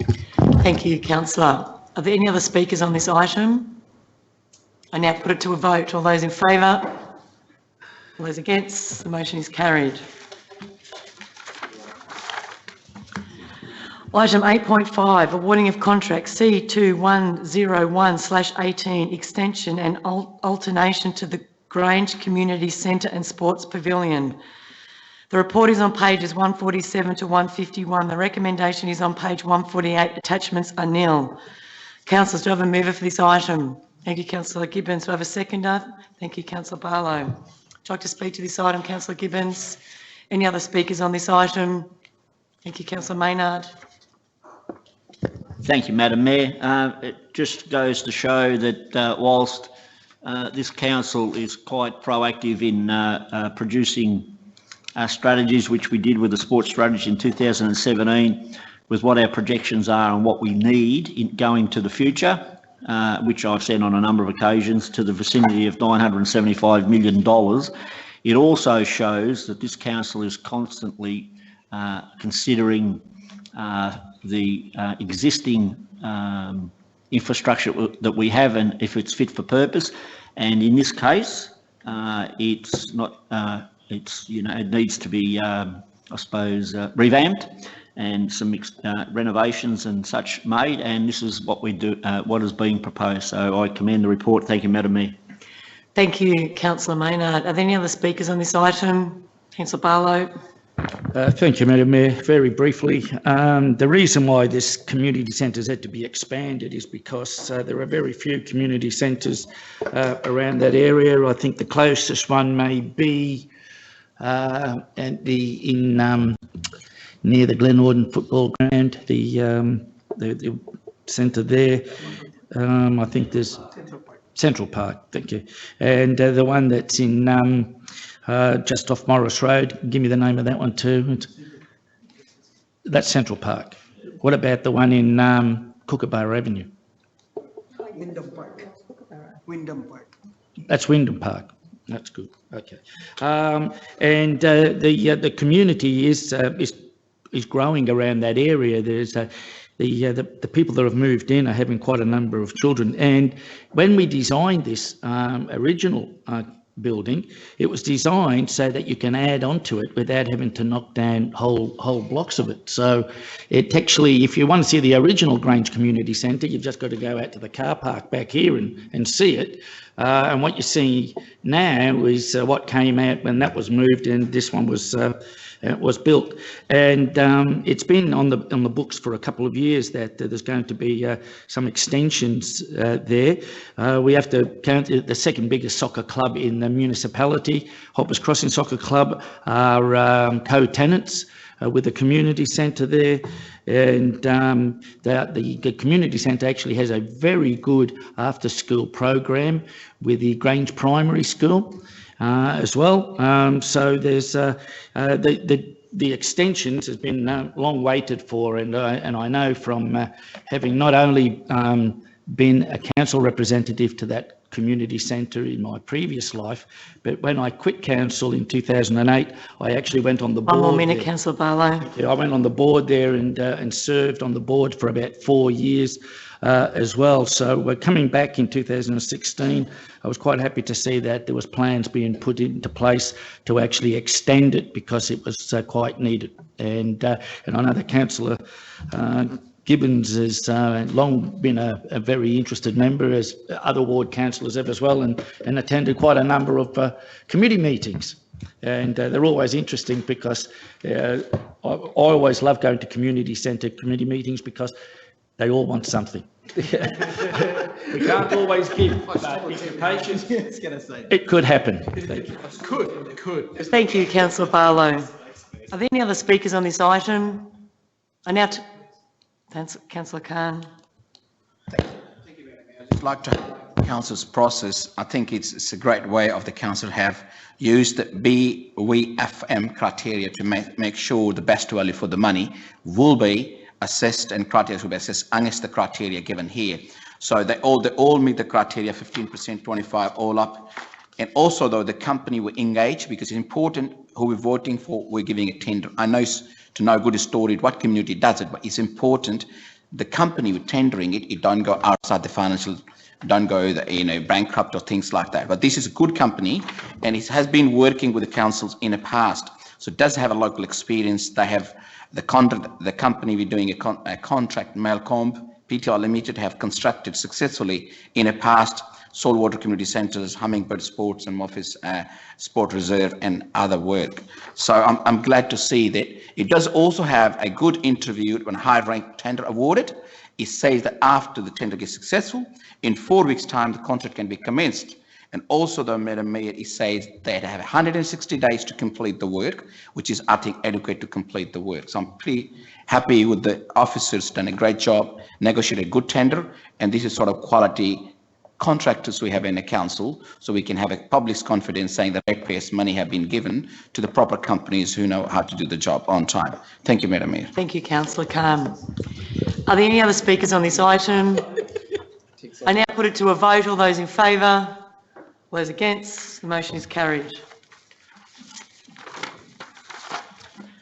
Item 9, contract summary nil. Item 10, questions with notice from the public gallery. Madam CEO, do we have any questions this evening? Thank you, Madam Mayor. We do indeed have 2 questions this evening from Anav, who is in the gallery. So welcome, Anav, and thank you very much for your questions. So the first question relates to Davis Road. So I will read this out just now. So the closure of Davis Road between Isabella Way and Leeks Road is in place, or has been in place for the last 10 months at least. The current detour via Isabella Way is becoming increasingly unsafe. This street has cars parked either side of the road and frequently used by construction vehicles. Residents living in Habitat and Grove Estates use this route for the commute as well. Very recently, we've all seen the debacle with the Tarneit Road upgrade. I request that Wyndham City Council provide an update on the work that's happening on Davis Road with an expected date of completion. When will this road be open again? So that's question number one. Question number two is somewhat related, so I'm actually going to ask them together. The question two relates to the date, or what's the sort of latest update rather, on the intersection at Davis Road and Hogan's Road. So when will this section of the road be expected to be opened again? And Madam Mayor, for completeness, I will refer both of these questions through to our Director of City Operations, Stephen Thorpe, to respond to. Thank you. Thank you, Madam CEO. Through you, Madam Mayor. Thank you, Arnev, for the question. We appreciate that while roadworks are underway, there's often disruption and inconvenience for residents, as obviously is happening with this detour. The expected completion date for all works on Davis Road is April 2020. That will include the intersection of Hogan's Road. And we expect that next month the road will be open to traffic, so the construction will continue, but with traffic using the road. At that time, it'll enable the detours to be removed once traffic are using the road. Thank you. Thank you. Are there any other questions, Madam CEO? Not from people who are present in the gallery this evening, Madam Mayor. Thank you. Item 11, Councillor Delegates Reports. 11.1, Councillors Delegates Reports. They're on pages 152 to 153. The recommendation is on page 153. The attachment is on pages 154 to 159. Councillors, do I have a mover for this item? Thank you, Councillor Gibbons. Do I have a seconder? Thank you, Councillor Hooper. Councillor Gibbons, do you want to speak to this item? Thank you. Are there any other speakers for this item? Thank you, Councillor Barlow. Very briefly, Madam Mayor, the Cultural Diversity Portfolio Committee has been working overtime. We've actually called extra meetings because of the amount of work that's being done, and I must admit that we did work on a number of areas that are key in this community. At the last meeting on the 27th of May, we actually had Polly Kyoga come to speak to us.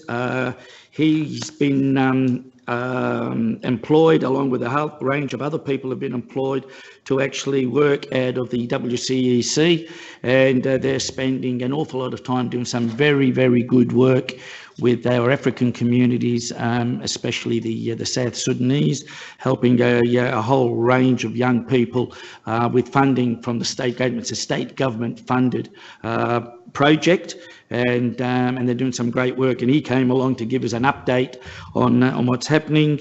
The other thing that is also very interesting to a lot of people, and I'm now working with also a couple of groups from the Pacific Island people who are living in the city of Wyndham, and there is a report in here that we did look at Brimbank City Council's resources.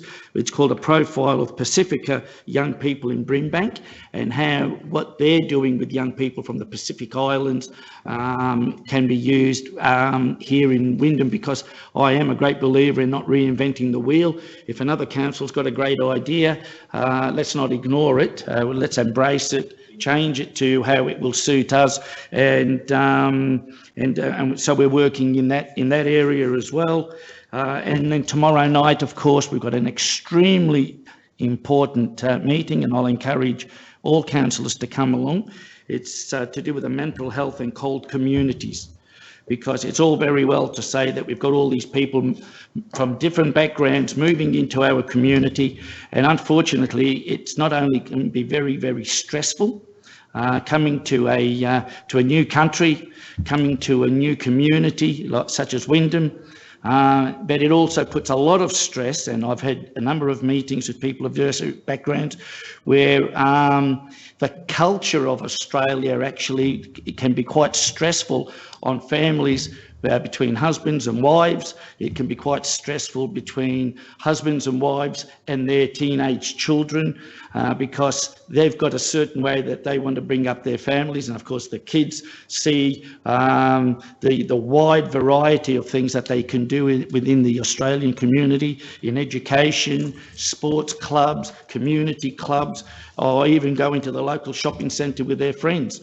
And so it does create a lot of mental health issues for these people. And I think that tomorrow night is really good. I know I've had a number of people ring me wanting to know the details about it, that they heard it. Start winding up, councillor. Yes, I will. And they actually are coming along tomorrow night. And so I'll look forward to seeing who arrives there tomorrow night. And I'm sure it will be a very great evening. Thank you. Thank you, councillor. Councillor Hooper. Just before I get started on my report, Henry, that's fantastic to hear. Now, people that know my affairs know that Wednesdays are impossible for me, so I'm there in spirit, man. Like, in all honesty, as a country, we've got to do better in this space. As a workplace, you have an induction in any workplace that you go into. But as a country, we have people come from cultures that haven't got the understanding that we've got, coming in and then left to fend for themselves. And that's absolutely shocking. We've got to do better, so that's fantastic to hear. Now, the arts and culture and heritage space, I just wanted to touch on a couple of things. For heritage, we're actually doing a gap study, looking at where we've got gaps throughout our city in regards to important assets, and I think that work is absolutely fundamental. It won't touch on Indigenous culture. We'll only talk about the European side of things for now, because when it comes to Indigenous, it's just we don't have the resources to go to that space just yet.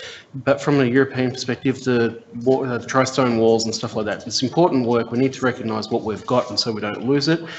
And also, from an arts perspective, there's a couple of things coming up that are pretty exciting. I just wanted to talk about the Sunday Movie Club. The next cab off the rank is The Blues Brothers, which is on the 18th of August. I absolutely love that film. I'm hoping I can get to that one. And then on the 22nd of September, we've got The Labyrinth, which I can absolutely geek out on as well. So if you've got something looking for something to do, that's very accessible for the community, and I think it's going to be a lot of fun for everyone. Thank you, Councillor Hooper. Are there any other speakers? Councillor Khan. Mayor, I have a privilege to be chair of the committee, and it was a good topic where, obviously though, the Wyndham Urban Framework is being put out to the community. We've discussed about it, how it's going to be framed out, and how the Wyndham City Council or the resident of the Wyndham City Council can give a feedback to that framework. We also talks about Madam Mayor during that meeting about Memorial Activity Centre, which is a Black Forest and North PSP activation. And also I had a personal discussion about the drones, Madam Mayor. I'm very passionate about it, bringing a technology or giving a feedback as part of being a council about the drones. So Madam, we have a good discussion about what's going to happen in future. I can see that now we have a good discussion about how we can become a part of 21st centuries and can be a leading councils where we can have a drone landing pads in our city. So we're just at the early stage. We have discussed about it, and the committee is working on it. And I'm glad that one of the committee members, Lisa, has worked really hard, Lisa Field. She advised that how monthly little groups is called Love Our Streets, and they meet on fourth Sunday, and how good work they're doing it. So I'll be look forward to see that how that the community can involve in it. And I will look forward to see that now, Madam Mayor, that Wyndham Urban Framework has been a draft being completed. But there was a lot of good thing about it, talk about trackless trains and all sorts of things which is city would like to see it. So just watch the space. You would have a great piece of work when it goes to the final to the council in upcoming meetings. Thank you, Madam Mayor. Thank you, Councillor Khan. Are there any other speakers on these delegates' reports? I now put them to a vote. All those in favour? All those against? The motion is carried. Item 13, confidential business. Councillors, can I have a mover to suspend standing orders for confidential business, please? Madam Mayor, I move that the following motion, that pursuant to section 89(2) of the Local Government Act 1989, standing orders be suspended and this meeting of council be closed to members of the public in order for council to discuss confidential business. Thank you. Do I have a seconder? Thank you, Councillor Khan. All those in favour? Against? The motion is carried.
I would like to move that the recommendations of the closed meeting of council with regard to confidential matters be adopted. Thank you, councillor Maynard. Do I have a seconder? Thank you, councillor Carr.